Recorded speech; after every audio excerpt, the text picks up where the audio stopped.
Hi Vikings, I'm Terry, And I'm Susan. Welcome to Vike Equip. where we are equipping you, our students, to be successful in the classroom.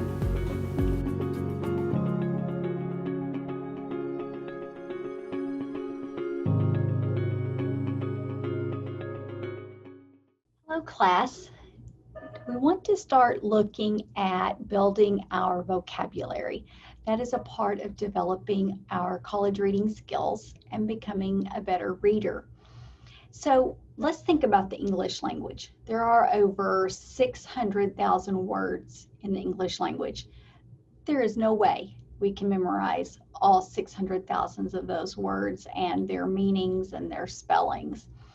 And so what we do need to know is how to go about approaching knowing what those words mean.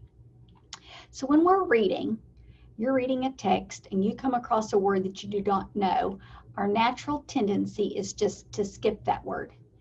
And when we skip that word, we usually end up skipping 3 to 4 more words.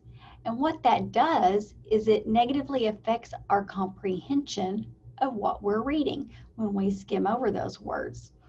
So one thing that we can do to help build our vocabulary is develop what we call comprehension clues. And that's something that I want to show you here. We may not know what an entire word means, but if we can figure out part of it, just a little part of the word, then we might be able to make a pretty good guess as to what that word means. So approximately 80% of the English language comes from other languages. The English language was not real creative. It's bits and pieces from other places. Now that 60% comes from the Greek and Latin language. And in this module, you have a list of Greek and Latin word list. Now, it's not expected of you to memorize all those words, but it is available to you to have as a tool for review. So let's look at some comprehension clues and how we can use these to build our vocabulary. Okay, so let's look at this form that I have here. Let's talk about word form. So we have root words. That's a word that can stand by itself. But then some words have a prefix, letters that come at the beginning of the word. Some words have a suffix, letters that come at the end of the word. So let's kind of break some of these down and look at them and see how we can understand better what words mean. So again, looking here, prefix, letters that attach themselves at the beginning of a word. Let's look at the word precede. Okay, our prefix in this word is pre. We know that pre means before, and seed means go or move.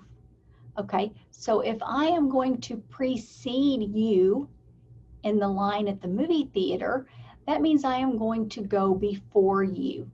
Think of words you already know that have the word pre. Preschool. When a child goes to preschool, it's before they actually start kindergarten. They go to pre-K. And then, of course, precede, go before.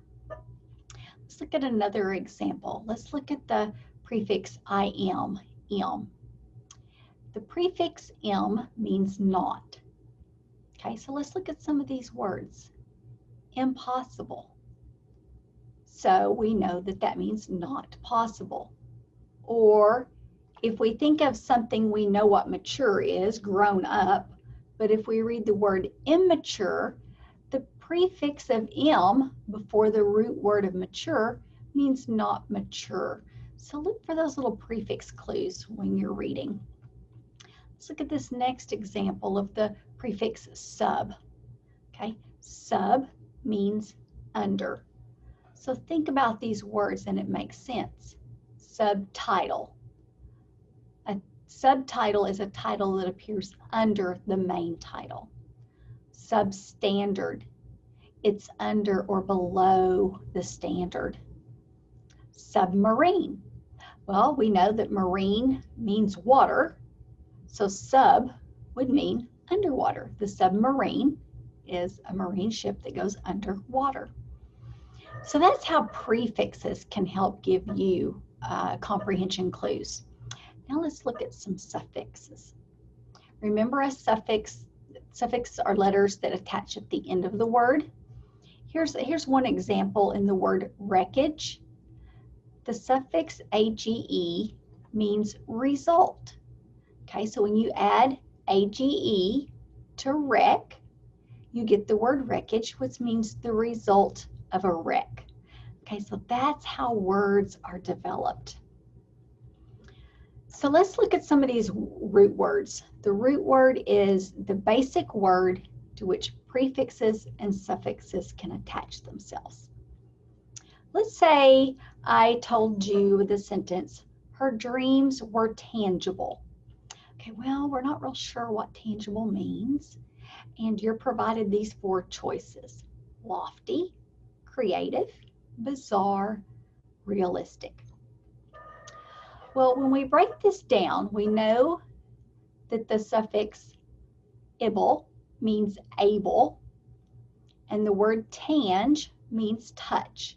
So you're able to touch it. So if something's tangible and we're able to touch it, that would mean that it is realistic. So we can interpret what the word tangible means by knowing the root word and the suffix that's attached. Let's look at this next sentence. What if I said, what chromatic scheme did you use in painting the room? Well, you're reading this and you're thinking, I really don't know what chromatic means. But we can break this down and figure it out. We know that chrome means color. So basically what you're being asked is, what color scheme did you use painting the room? Okay, let's look at this example. Your reply might be, I used a monochromatic scheme. When we start looking at those prefixes, we know that mono means one and chrome means color. So when we put those together and say monochromatic, that's just a fancy way of saying we used one color to paint the room. So what happens in your collegiate academic reading, whether it be in the humanities, social sciences, health sciences, you are going to come across academic collegiate words that you may not understand. But you can use comprehension clues, just like we've discussed here, to help break down that word and understand what it means, and then get a better understanding of what the author is telling you. So after watching this video, what I've provided for you in the module is a list of Greek and Latin words. And I don't expect you to memorize all those, but they are there available for you to review. Then there are a couple of activities, fun activities. They're called word family vocabulary building. And so complete those word vocabulary activities and submit those, and we'll continue working on building your reading comprehension.